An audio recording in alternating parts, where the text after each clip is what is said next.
how to how to figure out if this suspension for a vehicle is going to be strong enough, and how to have SolidWorks run multiple studies with the help of a design study. And then we'll take it one step farther and show a bracket like this with the design study also. There's a button inside the design study called optimization. This first study that we're going to show, we're going to do our optimization manually by running 2 different design studies. This does take about an hour-ish to show. And then this next one, it's a little shorter to show, but this one will have the design study optimize the part when it runs the study and tell us what the optimal thing is. So it's all about running a simulation study while using a design study to help run multiple simulations. And then at the end of this, we're going to take a look at the design insight plot, which is a way to kind of get an informal topology optimization study. So if you wanted to see exactly what parts of this bracket you'd need to load with and to support the load that you give it, you could do a design insight study. It's a really quick and easy way to see the things that you might be able to remove. If you were trying to make this even more lightweight, you could, oh, maybe we could cut the back side of this bracket like this, or maybe we don't have to make it quite so long. So that's another type of study that you have. This one's really quick to run, and it's a results plot that you can make. And I'm going to start off with the suspension. What we're going to do, I'm going to set up a study initially that's just a static study, kind of like what you've seen in the last lesson. But this time it'll be on a car suspension. Then we'll have a separate study tab called a design study. This is found in the evaluate tab of the command manager of SolidWorks. And you can set up a design study. It's going to live as another tab beside your simulations. You need to have sensors in your model to talk back to the design study. So I'm going to create some sensors that'll feed information back in.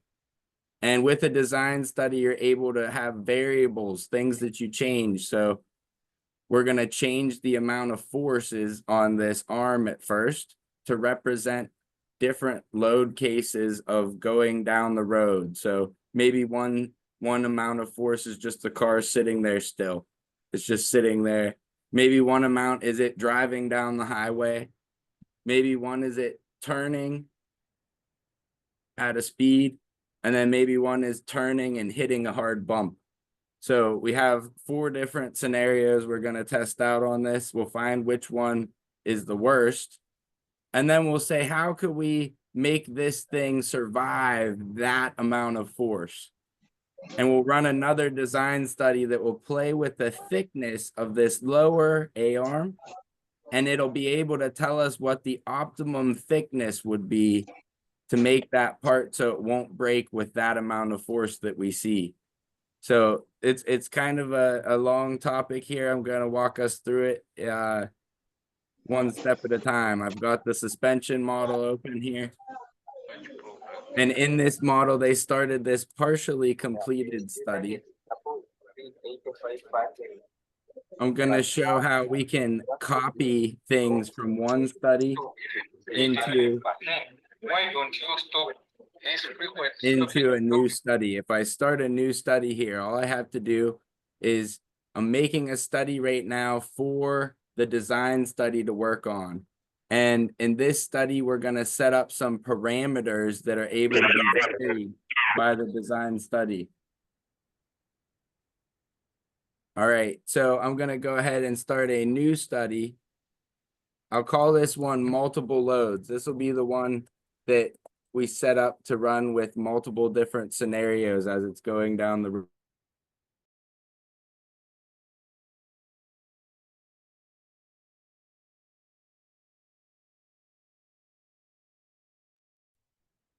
Was I muted the whole time? Maybe I wasn't. Okay. I hope I wasn't muted the whole time. I just saw it. It said I should unmute. So I'm starting a new study here called multiple loads that we're going to set up some parameters with, and the parameters are going to be able to be varied by the design study. So I'm just starting a static study. These are like what we saw last time. And you can see there's a bunch of things that were in this initial study that I didn't carry over because it didn't get copied. If you ever want to copy something from one study into another study, you just have to drag it over there. If I click and drag this parts folder over multiple loads, now that is going to match in multiple loads. And you can see I don't have any connectors in this study or any fixtures or any external loads or any mesh yet. If I go to the partially completed study, I can grab these connectors that they have set up. They have virtual pins. They have a general spring so that it has some spring force on it, like the suspension would. And they have all of these little fixtures are set up to do a hinge so that it'll even be able to hinge inside there the way that the car's A-arm would. And I'm just going to copy all this stuff over. If I click and drag the connections folder down over multiple loads, and then if I click and drag fixtures down over multiple loads, now that gets copied in there. See, you can see this study is starting to get set up now. That's the first thing to show, is just if you have multiple studies and you want to copy something that you already set up somewhere else, just drag it over to the other tab and it'll copy it in there for you. Now, I even have some mesh controls in this first study. That's regions of this model where the mesh is going to get tighter. So around these bottom fillets of this arm, we want that to get tighter mesh. So I'm going to copy that mesh control folder over to multiple loads also just by dragging it over. Now there's one thing I'm noticing. I ran the design study on this earlier. This A-arm is supposed to start at 3 millimeters thick. So I'm going to start it off at 3 millimeters thick with just a parametric edit. That is also the dimension that we're going to be editing whenever we do the thickness study. So we'll find out what the optimum thickness is for that thing. It's going to start at 3 millimeters thick. All right, now in my multiple load study, I just have to put some forces on this thing. And when we apply the forces, that's what's going to be something that we want to vary in the first design study that we set up in order to show multiple different road scenarios. So the setup looks pretty similar to what we would normally do. I right-click on loads, add a force. I'm going to add a force to this face, and I'm going to choose a selected direction. I'm going to have two different force directions acting on this, and they're both going to be something that we can change with the design study. They'll both be parameters that we have.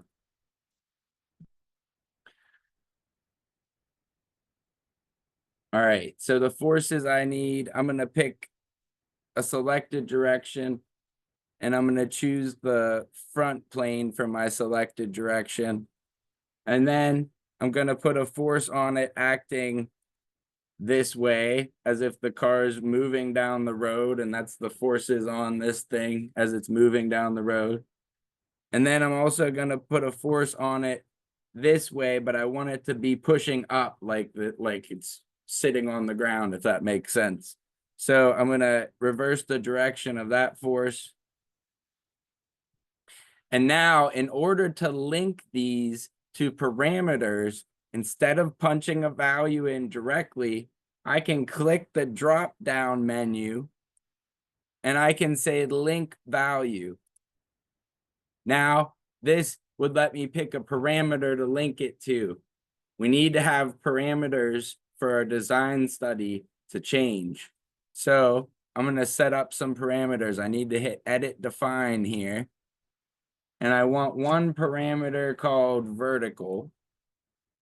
That'll be the vertical forces. And it's going to be a simulation value. It's going to be 225 newtons in our first scenario. Then I also want a lateral force, and it's going to be a simulation value also. And it's going to be 0 newtons in our first case. Now, if I say okay here, I have some parameters that I can link this value to. This one was the vertical component. So I'll link it to the vertical component, and I see we have a question. You could probably ask it now. I see your hands up over there, Nerdin. If you have a question, feel free to ask now, or you could wait till the end too. Okay, I can hear you. Yeah, my question here is why you create the top the front plane there, and also how you create the draft AC on this one. The which part? You create the top plane during the force. Oh, yeah. Yeah. So the plane has been out there. That was one of the assembly planes, and I had to pick it. I chose selected direction, and then you have to pick either a flat face or a plane or an edge of the model. And then after you do that, it lets you give a force multiple components. You can Yes. pick the direction that you want the forces to act in. So I selected those. And then I dropped this little menu down and said link value to get into here, Okay. if that makes sense. Okay, now I understand. And this is almost the same setup that we would do with a normal force load, but the only difference is I'm giving it parameters, and then we're going to use a design study to run multiple different instances, if that makes sense. Okay, thank you. Oh, no problem. Okay, thank you.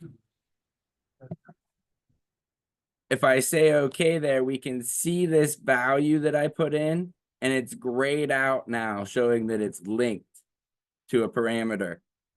And if I wanted to ever unlink it, I could just drop this menu back down and say unlink, and then it won't be linked anymore. I'm going to leave it linked though. And then I'm also going to hit this drop down up top. This is going to be my lateral force. So I'm going to link that value to my lateral force going down the road. And now that's linked also. Now, we can still run this study like a normal study, and we should. Before we make a design study that runs this thing multiple times, we want to make sure it works. So I'm going to go ahead and mesh this model. I'll right-click on my mesh folder, create a mesh, and I want to make sure I'm using a curvature-based mesh for this one. I'm going to leave everything else at its default sizes. That's just a warning about the mesh control that I have. We'll see. We have to make sure it gets tighter in these filleted regions because we think, well, maybe those will be high stress areas. So we put a mesh control on those from the beginning. Now, that's a decent looking mesh. Now, we're going to go ahead and run this study just to make sure it works with the values that we had on it first.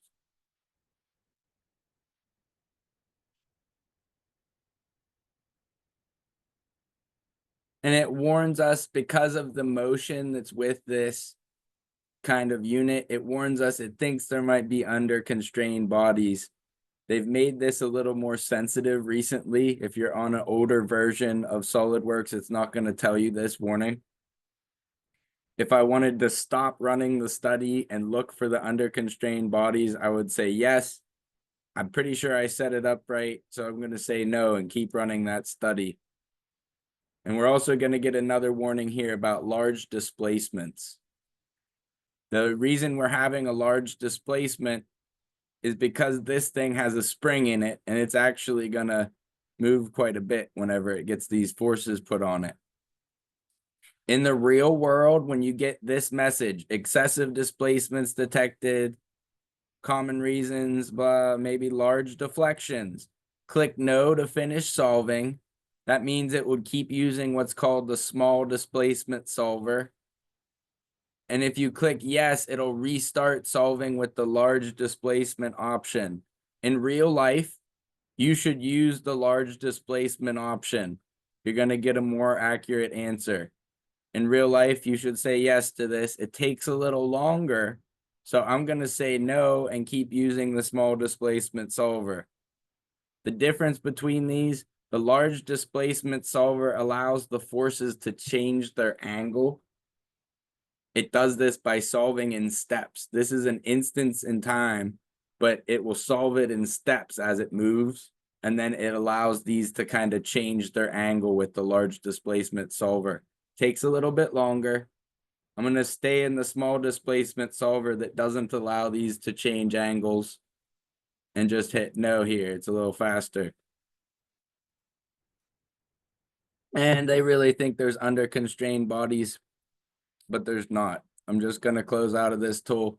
If you're on an older version of SolidWorks, older than Service Pack 1.2 2025, it's not going to be this sensitive.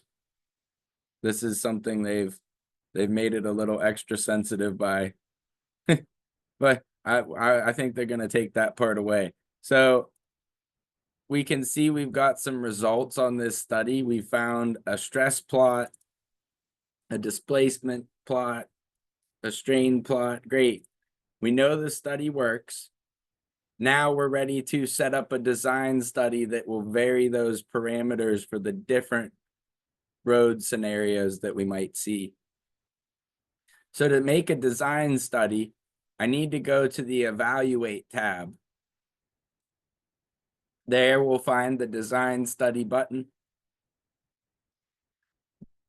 If you needed to add parameters to the model in a different way, you could drop down under here and choose parameters. Sometimes you would add a model dimension first or something like that. In that case, you'd have to come here and choose parameters, and then you could add parameters into your model. After we have parameters, they become a item in our simulations feature tree, and we could bring them back up later. All right, but that's the design study button. As soon as I hit it, it's going to make a new design study tab at the bottom down here. Now, this first study that we're going to run, we're going to do the optimization manually with 2 studies. We're going to run 2 separate design studies. That's going to optimize the part. And then the next one I show, I'm going to show what this optimization button does. All it does for us additionally is give us this area called goals. You can have goals in the study to like minimize the weight or maximize the stiffness. You can have some different goals. We're going to take a look at that in the next example. For now, if you don't have SolidWorks Simulation Professional, you don't get this optimization option, but you could still optimize things manually the way I'm going to show right now using 2 different design studies. So the variable view mode allows us to put parameters in the variable section and tell it what we want to try them out as. So if I say, hey, I want to take my lateral force first, and I want to run it at different values here. I don't want to run it through a range of values this time. I want to control them. So I want to choose discrete values. We will have an example where we show the range with step. That'll be whenever we change the thickness. I'm just going to have discrete values for this one. I'm going to have 0 newtons, 60 newtons,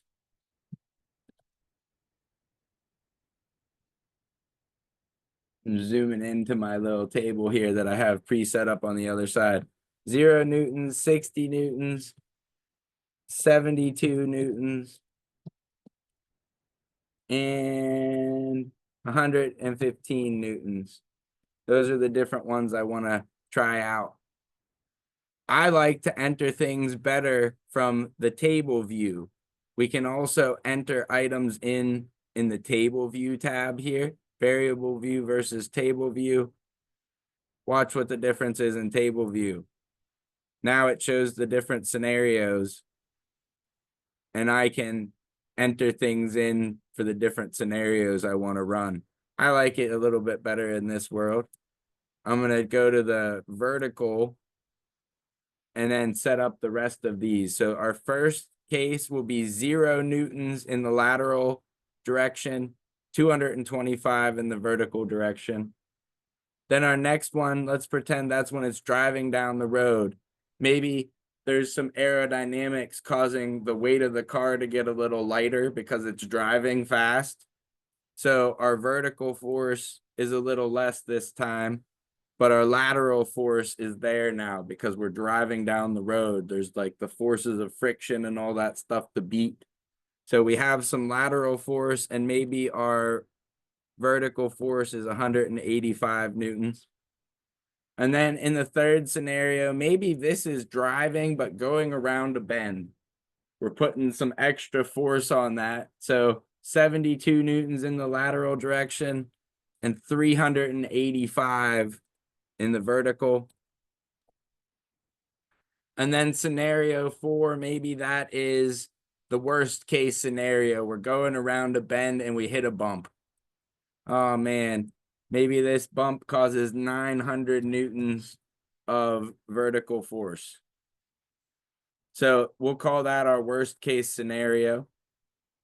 Now, keep in mind, when we optimize the thickness here, it's only going to be optimized for our worst case scenario. If somebody does something crazy in real life and drives the car 100 miles an hour and jumps it, they might see something worse than this, and they might still bend this part. So when you optimize something, it's only as good as the data that you put in. If you have a worst case scenario, make sure it's the worst thing someone's going to do to your thing. If this is a rally car or something, we might find they might see more forces than this. It's going to be optimized for this amount. So now I have to have something to feed back information into the design study. It's going to work off of the multiple load study, and it's going to run it at this amount of force, this amount of force, this amount of force, and this amount of force, and then it'll feed results back to us, but it needs sensors in the model. There's a sensors folder on your feature tree. To add a sensor to the model, you just have to right click it and choose add sensor. Now I'm going to add some simulation value sensors here. I'm going to choose simulation data. I'm going to say I want to know the max von Mises stresses in megapascals across the whole model for the first sensor. That's going to be my stress max sensor. I'll rename it stress max, so we know what it is. Then I'm going to have one for the displacement. I want to know the maximum displacement on this whole model.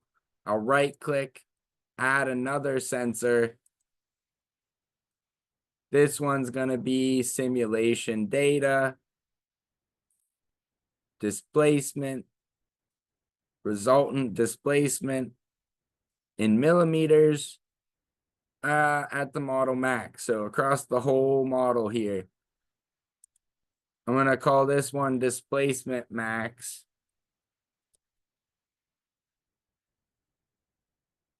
And then I'm going to make two more. I want one that shows the max displacement at this vertex. And I want another one that shows the max stress at this vertex, just to show how we could pick a certain point of the model to show where that max is.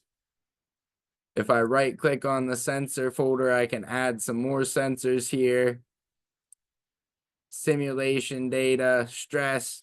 This time, if I want to know it at just a certain point, I can go under here where it says model max, click that drop down and choose max over selected entities. This will let me pick different regions of the model and it could show me the max stress in that region. I'm just going to pick this vertex out here just to show an example of that. And that'll be our stress local sensor. I'm just going to rename that one too. Sometimes if the double click renames a pane, you can right click on it and rename tree item. It wasn't taking my slow double click there. I'll right click here and add another sensor. This one's going to be the displacement at that point specifically. Displacement, resultant displacement in millimeters at selected entities. At first, it has the whole entire assembly model in there. I'm just going to take that out and grab the vertex that I'd like it to show me the max displacement at now. And that one's going to be displacement local. You could have as many sensors as you want or need, and they could all feed information back into the design study. In the next example, we're going to have weight as one of the things that feeds info in. All right, now I have to tell the design study to look at those sensors. Under constraints, that's where we tell it what sensors to look at and what to do with the data. In here, I'm going to choose my stress max sensor.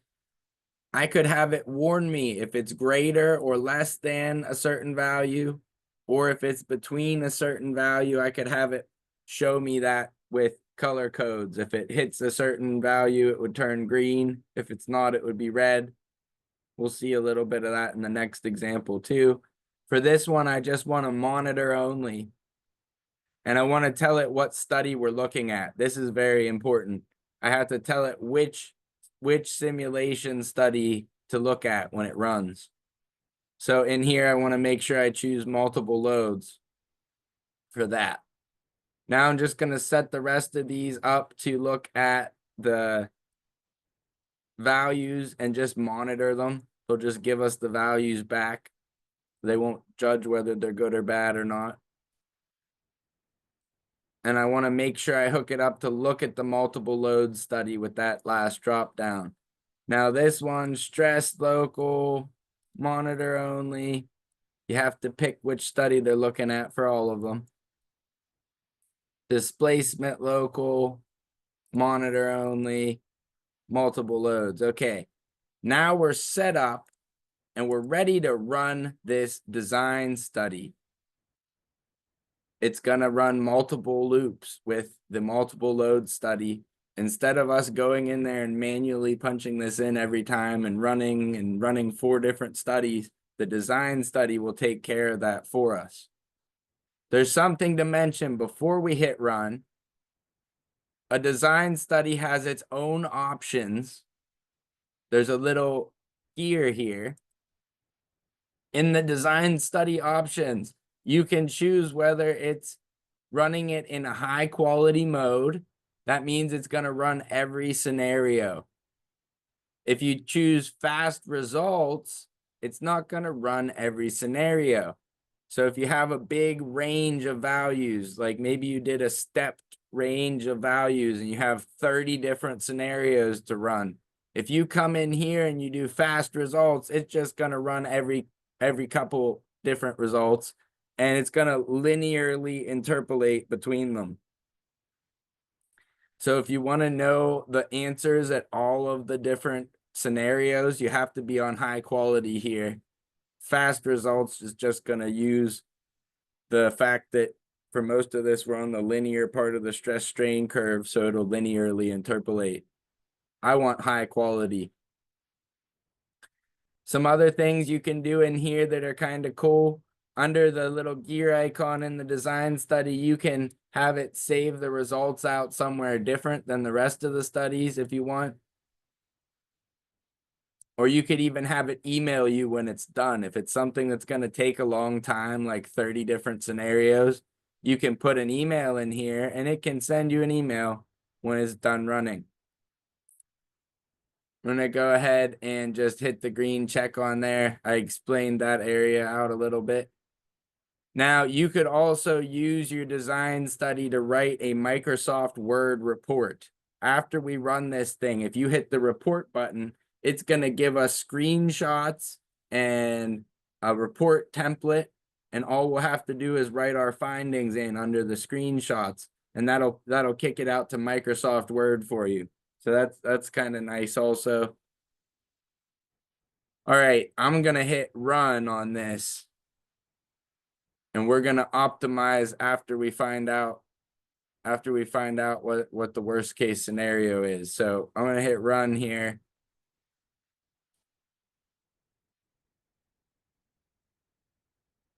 And it's going to go through the initial setting and then the 4 scenarios that I told it to run, even though the initial and the scenario 1 are the same. It's on the 4th one. And we're getting results back as it goes. See the stress max? That's the max stress we saw each time. We're able to look at it in a graphical format though. So in this one, we can see scenario 4 sees about 637 megapascals. If we want to see exactly what this looks like, we can click the top of that column to highlight that column. And then I can go over to the results and graphs area, and I can look at my sensors. If I double click on the stress max, it's going to show me the stress results with that scenario.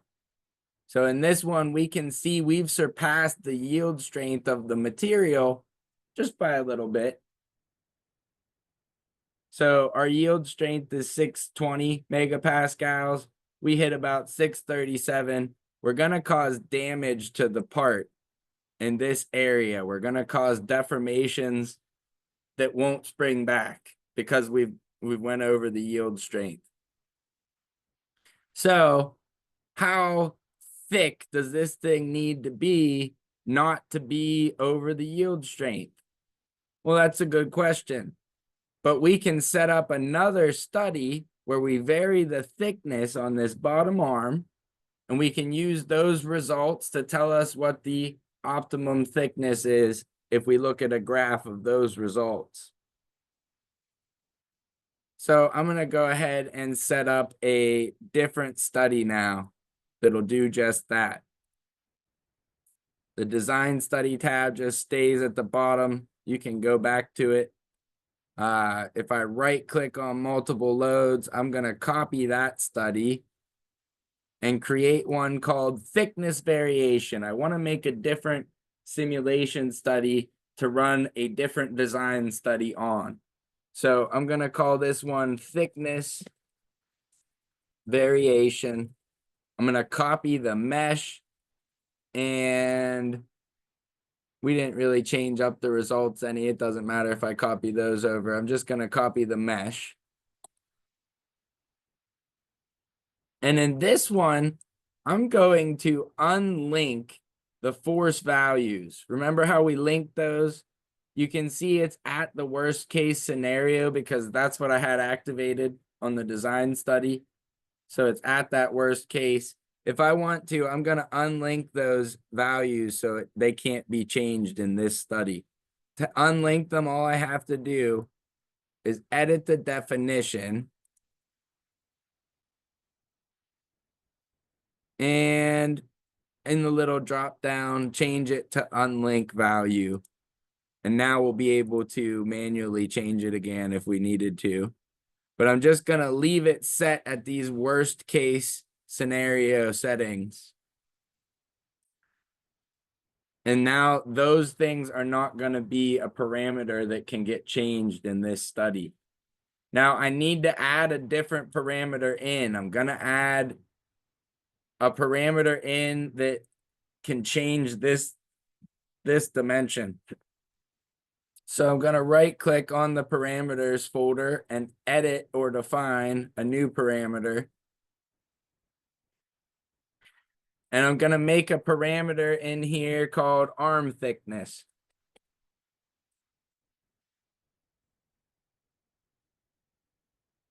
It will be a model dimension. I need to click in here and I need to make sure that whenever I double click this to wake up the value and then click the dimension, that the value gets taken in up here to this table. So I'm going to click this dimension. And it took that value in. Now it's hooked to that dimension. And I have a parameter that I can vary that'll change the thickness of this arm. Now, it's a good idea to run the study before we make the design study, just so we don't have SolidWorks try to run something 10 or 15 times if it doesn't work. Because then it's a pain. Then you have to tell it stop running and all that stuff a bunch of times. It's better to test it out first. I'm going to go ahead and run it first.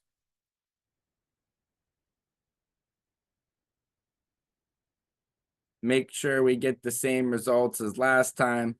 This is just it being extra sensitive with the amount of displacement that we're allowed to do. I'm going to say no to keep running the study. And then when it warns us about large displacements, I'm still going to say no to stay in the small displacement solver. But remember, if you get this warning in real life, you want to solve with the large displacement option because it'll be more accurate. I'm just going to stay in the small displacement solver for time. You can see this stuff's not a short, easy process here. All right, now it says there might be under constrained bodies. This is just it being oversensitive again. I'm just gonna, okay, whatever. We still have results. And they're the same as the results we saw in our first study. It's over that yield strength with this amount of force on it. All right. Then let's set up another design study where it's going to vary the thickness, and we'll find out if there's a thickness where it's no longer over that yield strength. I'm going to go into the Evaluate tab and set up another design study. You can see now there's a new tab on the bottom, Design Study 2. I'm going to use that on the thickness variation study. I'm going to uncheck Optimize here.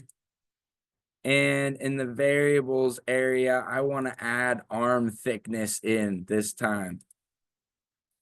This time, I want it to go through a range of values, and I want to control the step. I want to be able to tell it which increment to do each time. So I want a range with step.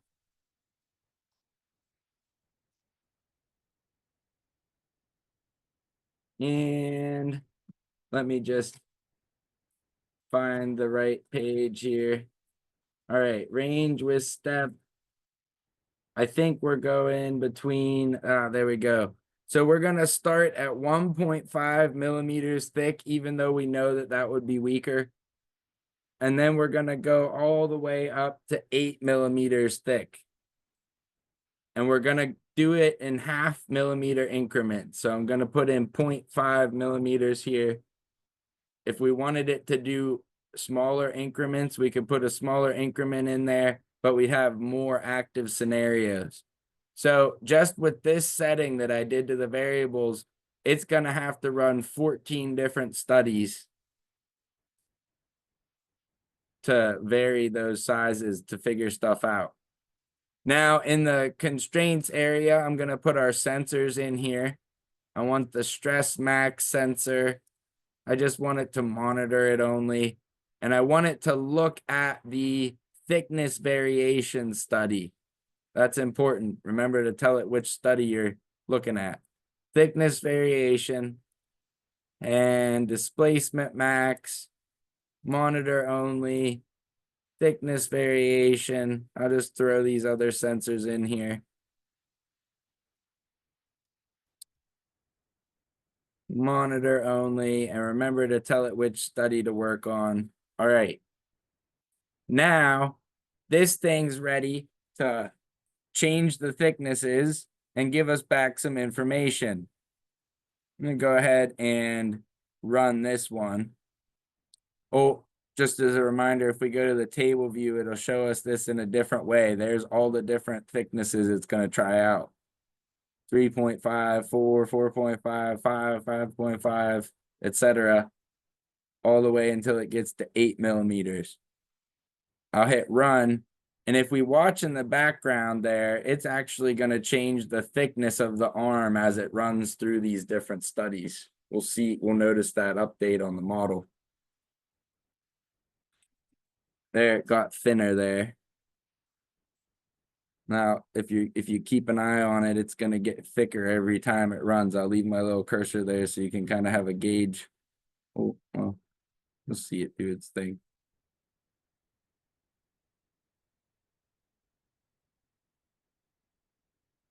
Now this takes just a minute or two. It's going through 14 different studies. It's running them all right now. And this really beats us having to double click that, change that dimension, and then run a different study every time. Now we're having SolidWorks do it for us.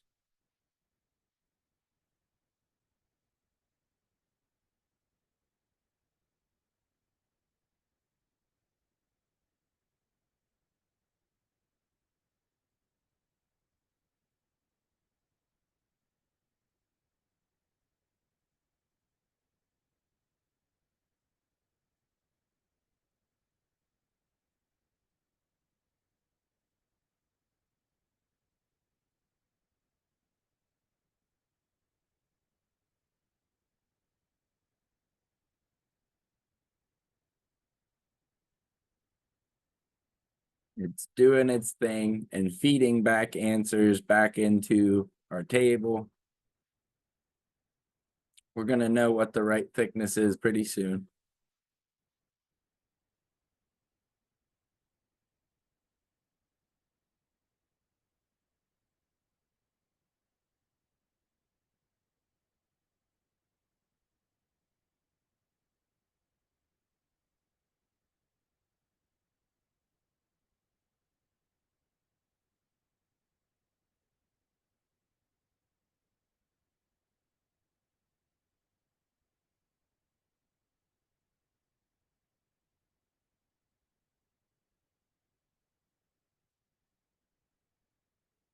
I should have brought music or something to play in this little bit of downtime. So let me say what we're gonna see afterwards. So afterwards, we're gonna make this graph as soon as it gets done running, and it'll show us the stresses at each different thickness.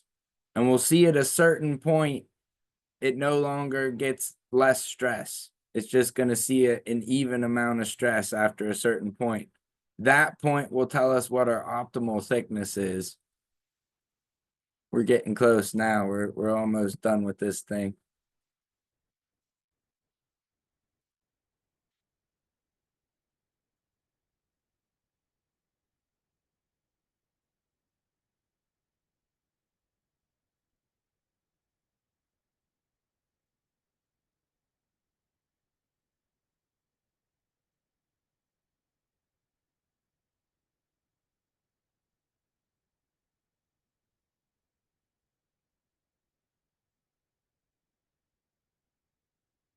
And you can see it's made that A-arm get pretty thick over there. We're almost to 8 millimeters thick. All right, now it's done. Let's look at the results on a different area. I don't know. Let me scroll to the side here, all the way over to where it's 8 millimeters thick and click on the top there. And then if I go under here and double click on stress max, there's the stress that we'd see at this thickness. At this thickness, we can see the area of concern is no longer even the A-arm. It transfers to the shock. The shock starts to be the weak point. Anytime you make a chain link stronger, you're going to find out where the weak link is then. So this was the weak link before, but now the suspension is the weak link. That's pretty cool. But do we have to make it 8 millimeters thick? Well, probably not. Let's see here. If I go to scenario 8, it's going to update that thickness. And now I can see, we see about the same amount of force. The shock's still the weakest point there. And the shock would fail technically before the A-arm would now. And that's preferable to having to replace this whole bottom A-arm. If you hit a really hard bump, it would be better if you just broke your shock and you have to replace the shock than the rest of the bottom of the A-arm there. So let's see with a graph now, which situation is ideal? I don't know. Let me graph this thing. If I right click on the results and graphs folder, I can define a design history graph. And I could say I want the y-axis to be off of the design variable that we had, or a constraint. I want it to be based off of a constraint. I want the stress max to be the design variable that I'm looking at. And the scenario is going to be which one of these thicknesses it was at for the x-axis. Now, if I hit the green check, we get a nice little graph.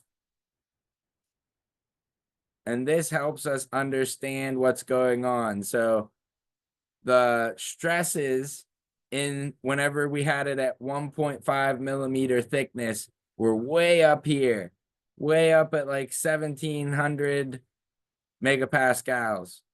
Then when we made it 2 millimeters thick, the max stress was here. Then when we made it 2.5 thick, the max stress was here. 3 millimeters thick, the max stress was here. And our yield point of our material is about 620.4. So this one, when we were 3 millimeters thick, that was when we were just above our yield strength. Then when we went to 3.5 millimeters, it's about 550-ish. Then when we went to 4, it's about 400. 4.5, we saw it starts to level off. And remember, this is with that worst case scenarios forces. If we had higher forces in there, we might have to make this a little thicker. But with that worst case scenario that we saw, we can see set 7 is where it starts to not make sense to make it a lot thicker than that. Just to be careful, it's a good idea to pick one higher than that. That'll build in a little bit of extra strength in case they do jump their car or something. So we're going to pick set 8 as our optimum thickness. And in set 8, that was, if I close this graph, scenario 8 was when it was 5 millimeters thick. So we're going to say that that's the optimal thickness for this bottom A-arm, thanks to our findings. because we made that graph, it stays on this tree, and we could double click it if we want to bring it back up. You can save this graph out. If you do a file save as, you can save it out.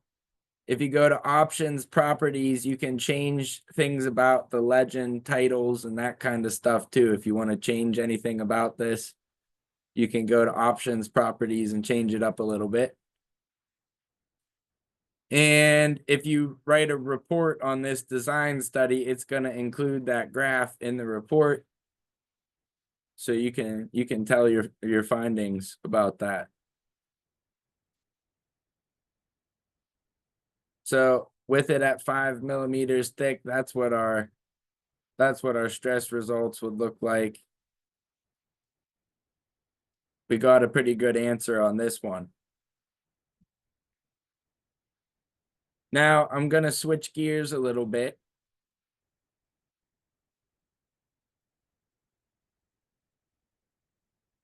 That's our first intro to design studies and how to use them with other studies out there. Now I'm going to switch gears a little bit and show you all what this optimize button does. We didn't talk about the optimize button. We did it manually this time. If you have Simulation Professional, though, you have the optimization button. So I have an example to show for that also. I'm going to go ahead and save and close this one.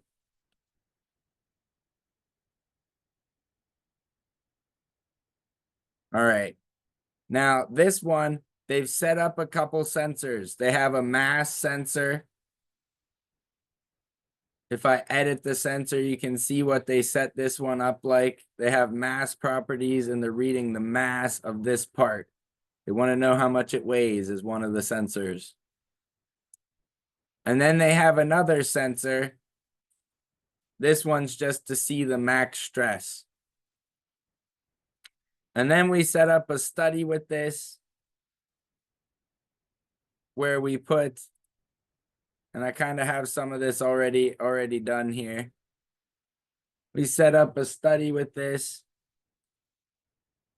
where there is a pressure loaded on the top and there's some fixed hinges on these areas, so it's able to still hinge around there, but it's fixed down by the bolts that are going through it. And we want to know what the optimal shape is here to deal with this amount of force and be like the lightest weight possible. So there's a couple things that we're going to vary this time. If I look at the model, if I double click on it, I want to end up varying these 3 dimensions. This one here, design variable 1, design variable 2, this thickness, and this one here. So it's going to just basically change the size of the inner cutout. That's basically all we're going to be doing. I'm going to add some parameters in here that are linked to those different variables. And we'll see them in our study tree.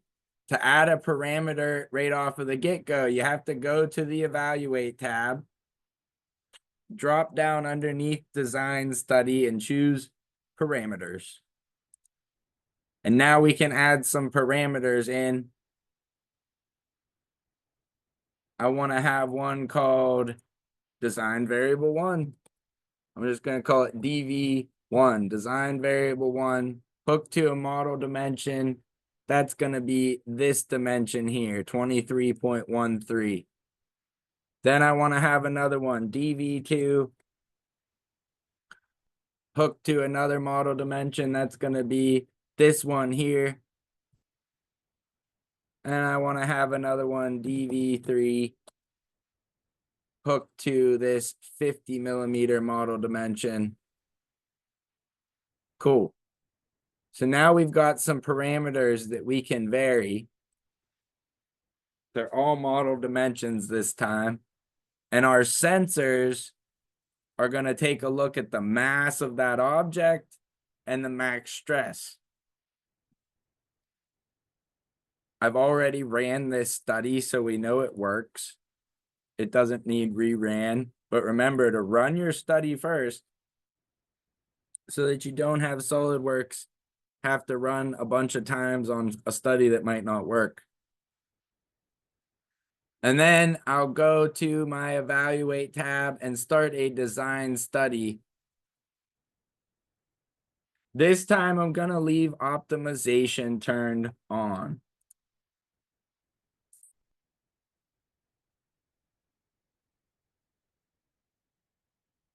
All right, so let's see. We want to make sure we're on high quality study. We want to run all the different scenarios we're going to give it. So I hit the little gear icon to check that. And in my variables area, I want to include those different design variables that I added.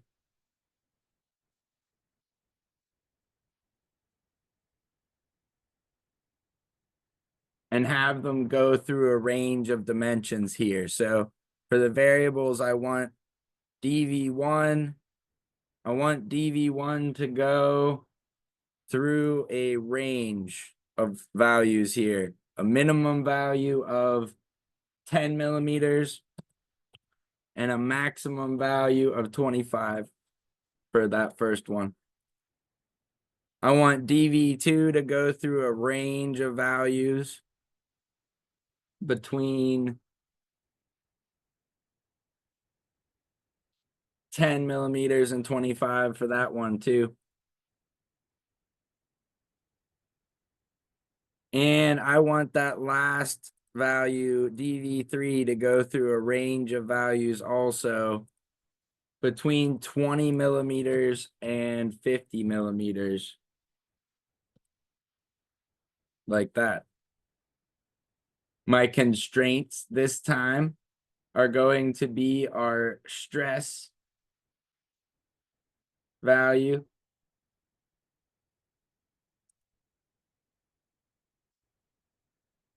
And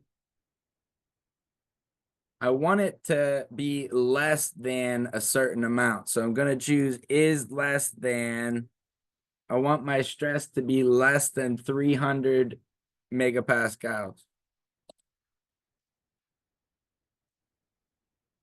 And I want this to look at the bracket static study in there when it's doing this.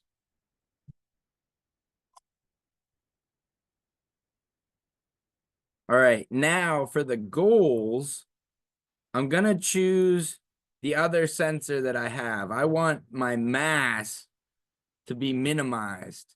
I want this thing to weigh the least amount, but still have a stress value less than this amount. So I'm going to choose the mass and tell it I want to minimize the mass.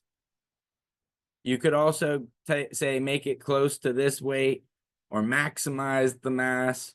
I want to minimize the mass. We could have more goals than this, but this is just a simple one to set up and show. If I leave optimization checked, that's why I have this extra area called goals. It still has to work with a sensor in there, but now we could give it goals based on the type of sensor.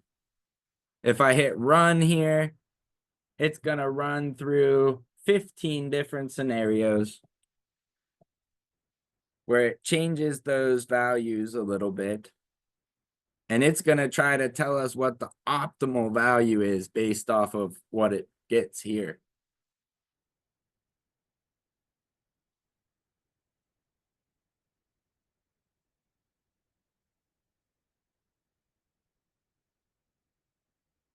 You can see it changing those dimensions out in the model out there. It's switching things up a little bit. Oh, there's a different, it's changing the size of that inner triangle.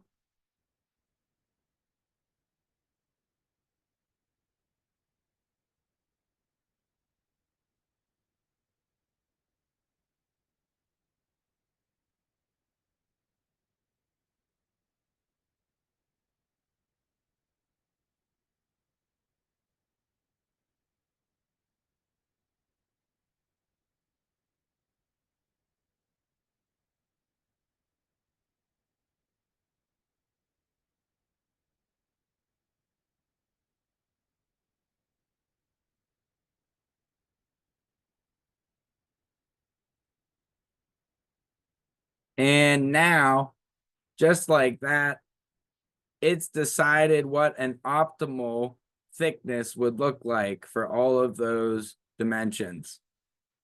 We've got a green area here.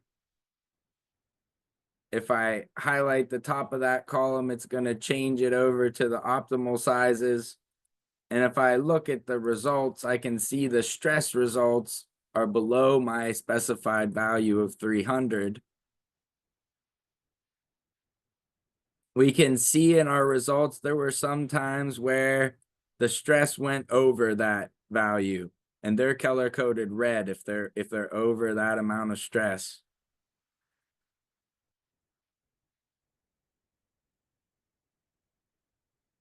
We can see these optimal dimensions, 22.76 for DV1, 10.11 for DV2, this bottom one here, and 20.14 for the one that used to be 50. Those would be optimal according to SolidWorks and the specifications that we gave it to run with. Now, there's one other thing I'd like to show. If you're in a study and you want to try to see, oh, let's say maybe we didn't run the whole design study. Maybe we started at, let's see, our initial values instead. If I go back to the initial value area, that's this one. If we look at the values in here, well, what if we were like, well, how could we make this a lighter weight? And we don't want to necessarily run the whole entire design study. There's this button, Design Insight. And that's going to be the last part of my lesson today. This Design Insight button will let us see the loaded elements and give us an idea of what kind of things we could cut off to make it lighter. So if I do the Design Insight plot, it gives me a little slider where I could choose to see the most loaded items, or you want to take it towards all a little bit. You could see if we just made the bracket look like this, it could potentially still hold that amount of force. It's to try to inspire you to make lightweight cutouts. This tiptoes into something called topology optimization. We don't have time to show a full topology optimization study today, just because they take about 30 minutes to run or so at least. Sometimes they take way longer. A topology optimization study can do things like this and show you the parts that you actually need to have in there. So we could try to cut this out of the design. That would be one way we could try to make it a little lighter. We could try to scallop the bottom of this shape too, it looks like. And we might not need it to be the whole length that it is from this plot. The Design Insight plot stays in your results and you can go back to it. And if you kick out a word report, the Design Insight plot stays in there too. It just tries to show you the elements that get the load the most. So you could take out ones that don't to make it lightweight also. There is a type of study called a topology optimization study. If you're making studies and you see this topology study, this one does what Design Insight does, but it can run multiple different load cases and try to figure out the exact materials that you need to leave behind. It's more precise than the Design Insight button is, but it does take a while. It'll take like, let's say at least 30 minutes to run a study like this. Sometimes it takes hours. The Design Insight button is kind of a quick way to get a feel for that.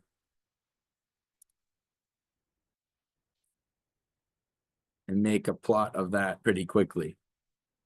Now, in our study where we optimized the mass, we can see the optimum size that we picked for that hole in the middle makes it weigh 71.7 grams. The initial weight of the thing was 105.25 grams. So we were able to reduce the weight while still keeping it as strong as we needed to, thanks to our design study and optimization.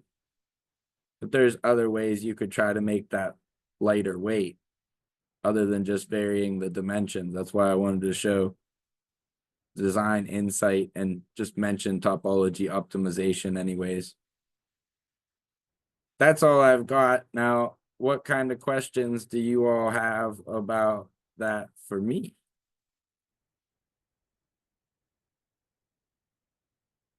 That's all for this stuff. Let me know if you have any questions. I'm gonna look in the chat over here too now. I wasn't able to watch it the whole time. Let's see, where is it? Chat.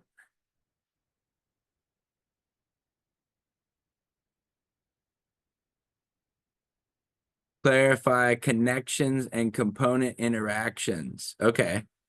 So share, yes. I was gonna share these files too. And step file is better. Okay. I can share it as a step file, or I could try to share it as an older version in SolidWorks. If it would be better to have like a 2020 version. So if I share it as a step file, you're still gonna have to do all the setup to this.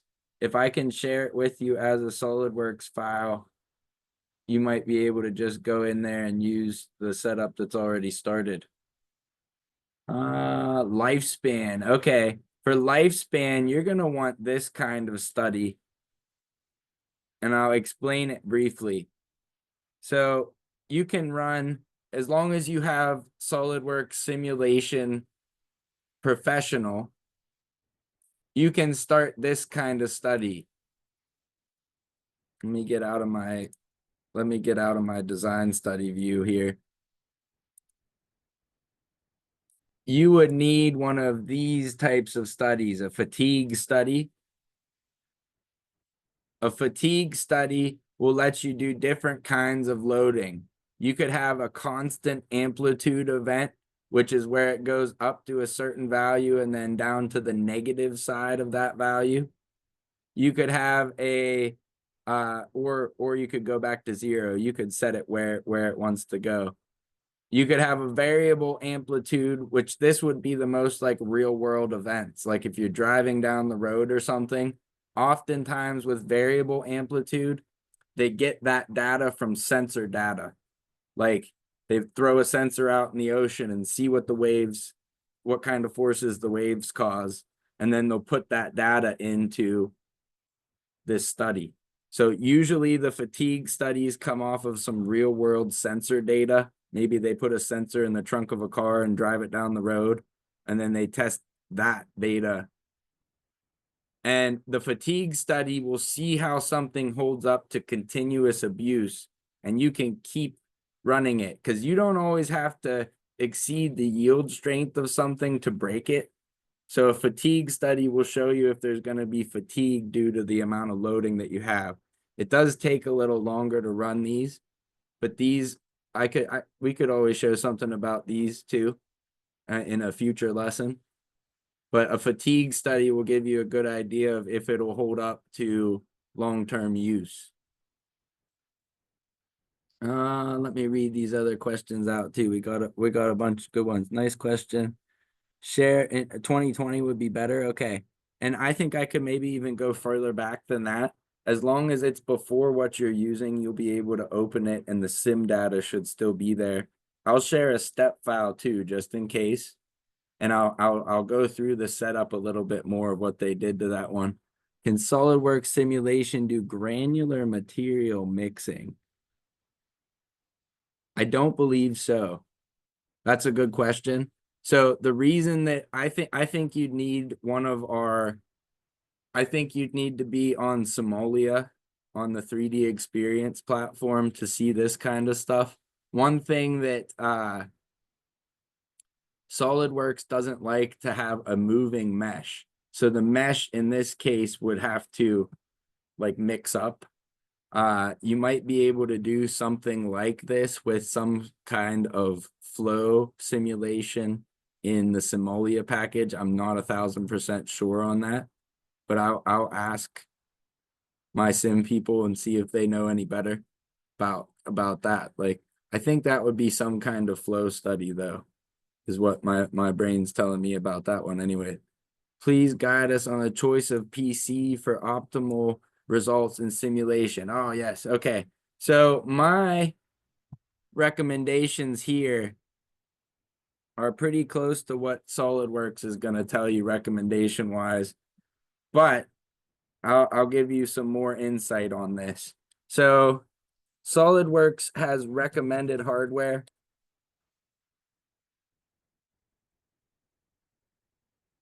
And technically, you could use any of the recommended hardware system requirements to do this. But the thing is, it's going to take longer if you have the lower end. The big advantage that you get to having the higher end here is in simulation, it's going to give you a lot faster results. So the big things that matter, you're going to want to make sure you have a certified graphics card, and they give you different tiers of graphics cards. You don't want the lowest end tier. You don't need the highest end tier. They'll give you ones that are like crazy overshoot that are really, really like the top end. The advantage to having the very top end is things are going to solve even faster. A mid-tier graphics card should do pretty well. I'm going to send this link out to these different hardware certs. They give a recommended driver in there also. So as long as you're using a certified graphics card, you should be able to run all these studies. The better your graphics card is, the faster they'll run. And also the more RAM that you have, the better that is. So I would recommend at least 32 gigabytes of RAM. I had a student one time that had 128 gigabytes of RAM and the highest recommended graphics card. And there was a study that took me 5 minutes and 38 seconds to run. It only took him 38 seconds to run it. I have the mid-tier graphics card and only 32 gigs of RAM. So he had like 128 gigs of RAM and the top tier graphics card. His stuff was running that much faster. That's the real advantage to getting like the high end here is just the speed. But as long as you have some kind of workstation graphics card, you should be able to run all this stuff just fine. It might just take longer. They say 16 gigabytes is the minimum. I would definitely recommend 32 or higher for sim. That was a good question. Let me see. So theoretically, the fatigue test is done for cyclic loading. How do we use it for a single load acting on a body? For example, a water tank on a structural frame. If it's getting so that would still be kind of cyclic there. It just might not go all the way